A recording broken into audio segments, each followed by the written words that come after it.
The Disneyland Hotel is the original theme park adjacent hotel and the first ever to bear the name Disney. In this video, we tour and review the Disneyland Hotel.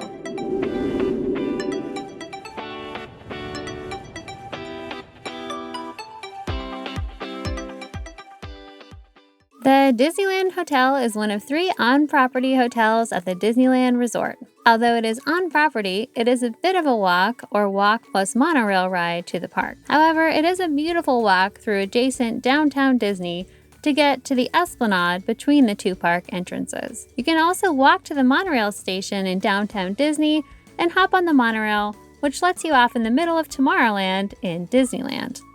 There is no official Disney transport shuttle to this hotel like in Florida, but by car or shuttle from Los Angeles International, it's about an hour, and it's about half an hour from John Wayne Orange County Airport. Of course, don't count on these exact times in LA traffic. If you're driving, there is a self-park or valet option, as well as electric vehicle charging stations. This hotel can book quickly during peak season, so it's best to make reservations as far in advance as possible. The rooms are expensive, but they are less expensive than the Grand Californian Hotel. We tend to switch off between these two. We have also stayed at the 3rd on-property hotel, soon to be the Pixar Pier Hotel, currently still called Paradise Pier, but we were not satisfied with that particular property. We love to book through Disney directly or through Costco to get a room and ticket bundle package. Some in our party have magic keys, others don't, so we usually need some tickets to the park with our stay, and we're usually looking for a hotel ticket package option. When you arrive in front of the hotel, you can immediately feel a nostalgia and sense of historic significance. There have been obviously many remodels since opening, but the buildings themselves are themed with such historic significance, and it makes this hotel incredibly unique among any Disney hotel property. The bell desk is so attentive, you really can't make it out of your car door without being helped by some of the most friendly cast members you could hope for. There are nice lounge areas and decor out front too, and we have seen characters greet guests here outside the main entrance, Goofy specifically. There is a digital check-in as well as a traditional front desk check-in option. The lines can be quite long here. They have some themed teacups to sit in and a TV area for the kids like most Disney hotel properties. We found the front desk teacup area could use a bit of a spruce up. In general, the various lobbies of all 3 hotel towers are full of historical, art, and pictures, and can seem a bit dated, but that's what makes it so nostalgic and unique. If you're not as into historic Disney, this hotel may be worth skipping. There are 3 buildings currently at this hotel. A 4th building, which is a DVC tower, is going up currently. The existing 3 buildings all seem to have older elevators, and they have had lines that run slowly from our experience. One of the great things about the Disneyland Hotel is the grounds are massive. You can really meander around the resort for a long time. There are 3 going on 4 hotel towers, a conference center, multiple restaurants, food options, 2 shops, a huge pool, not to mention a rose garden, a gazebo for a wedding, and even a waterfall. You'll have a short walk to the Adventure Tower or the Frontier Tower. We don't mind the walk as the grounds themselves are tropical and charming, but something to take note of. The most basic room at this hotel is a standard room with a standard view, usually a parking lot.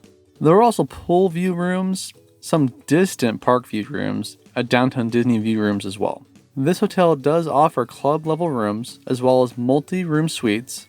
There are also a handful of specially themed suites at the property, like the Pirate Suite and the Big Thunder Suite. In this video, we will be reviewing a standard room with a premium view.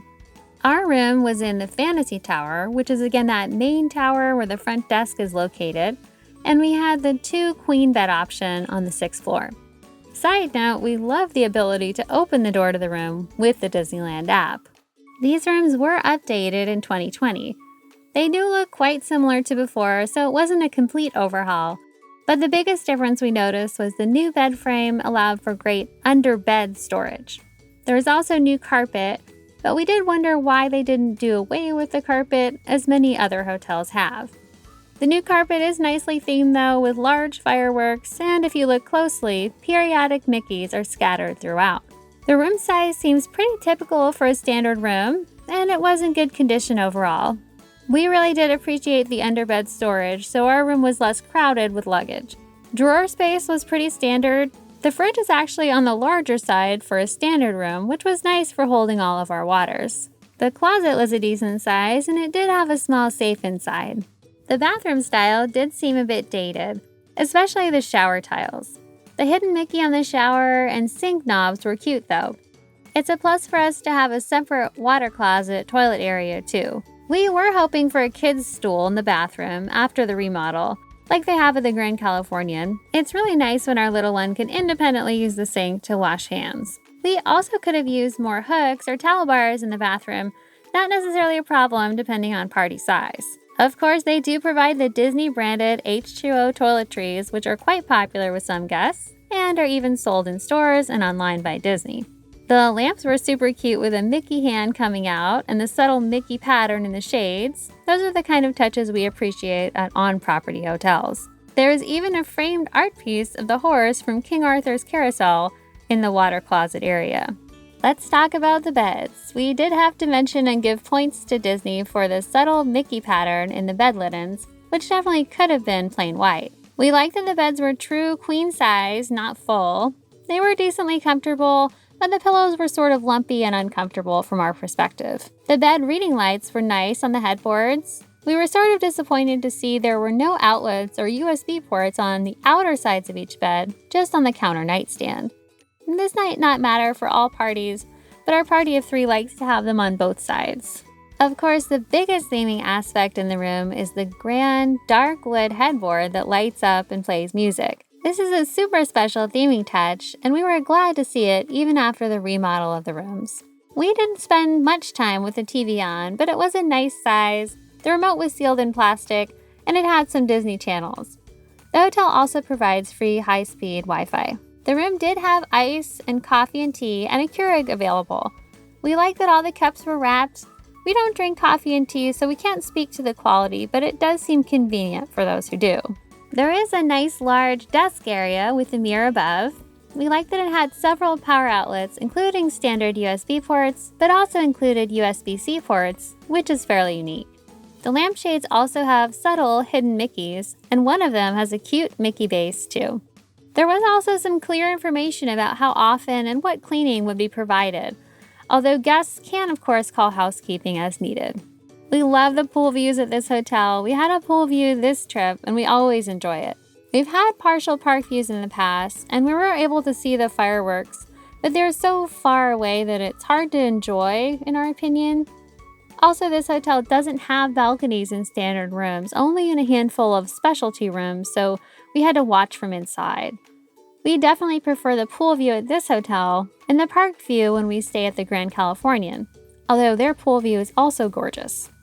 The Disneyland Hotel offers a few of its own restaurant dining locations and is also located next to Downtown Disney, so guests can take advantage of many options as well. We'll just stick to those on property. Let's start with Goofy's Kitchen, as it is a favorite of our little one. Goofy's Kitchen is a character dining buffet-style experience that is open for breakfast and dinner. We have a full video coming on this location.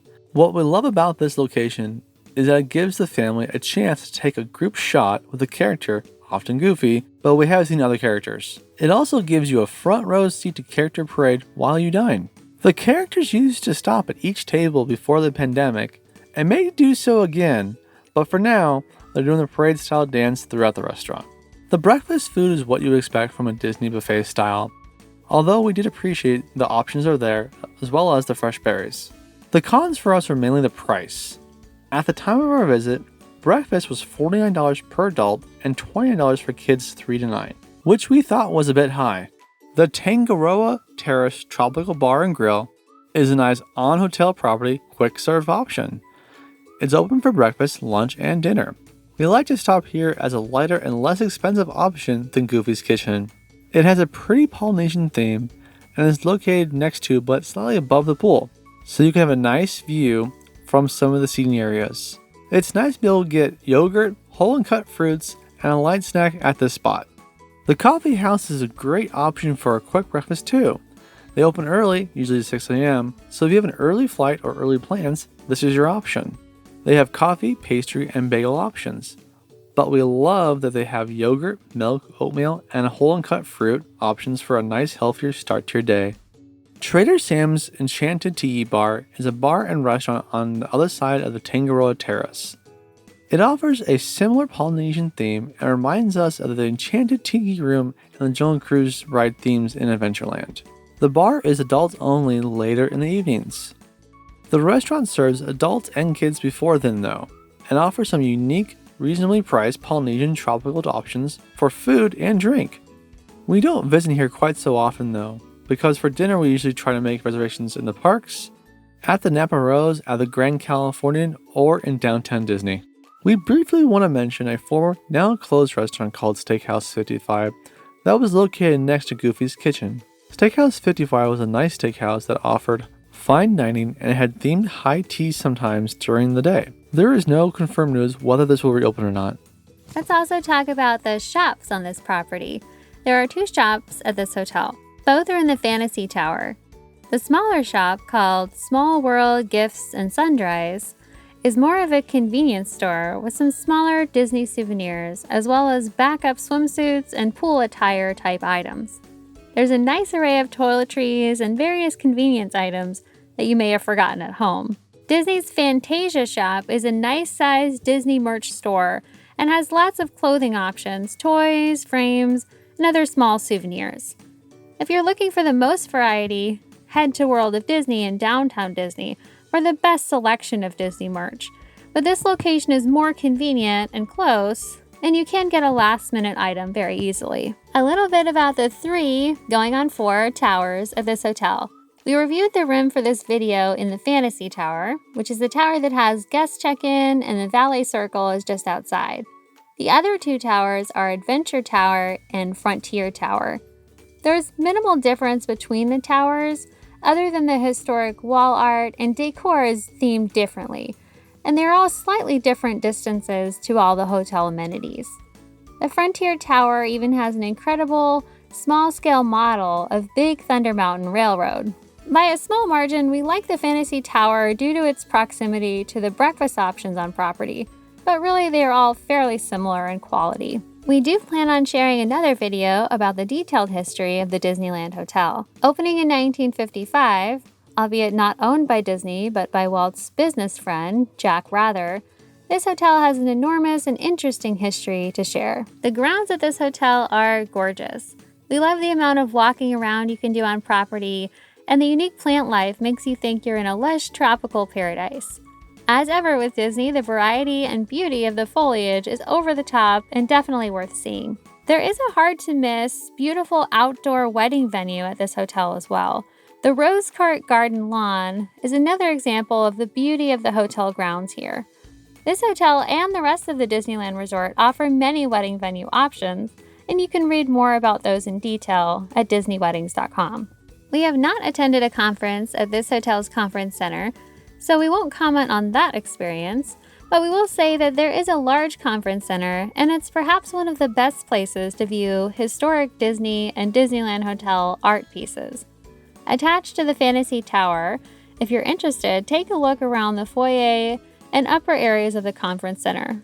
There's basically a mini museum of Disney history in that area. The fitness center at the Disneyland Hotel is temporarily located in the Mark Twain Room in the Frontier Tower.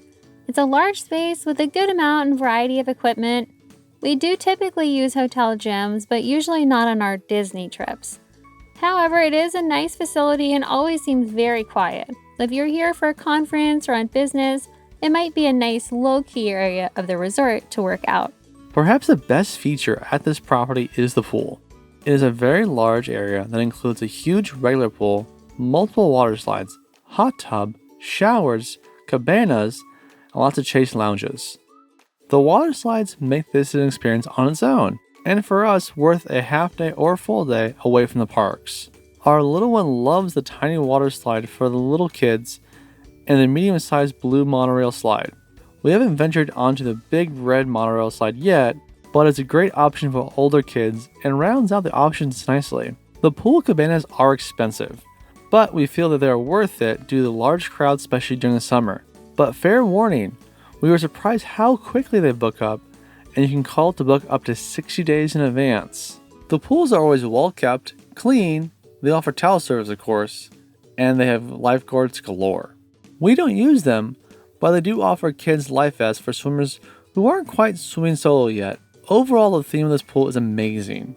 Our favorite pool is still the pool at the Grand California Hotel, but the margin is small and is mainly due to theme preference.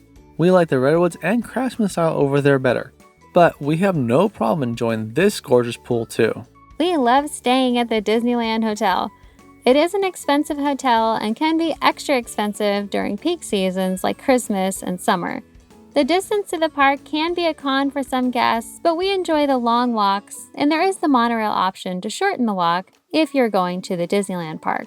Our favorite on-property hotel is the Grand Californian. See our review of that hotel for more details of our preference, but that hotel is even more expensive than the Disneyland Hotel, so having a somewhat lower priced option is nice. This hotel can't be beat in terms of Disney nostalgia and historical interest. It's very large, the grounds are beautiful, the pool area is a huge draw for families, and the restaurant options offer a great variety. So overall, we say it is worth it to stay here. Thanks so much for watching! If you like this video, make sure to subscribe for more.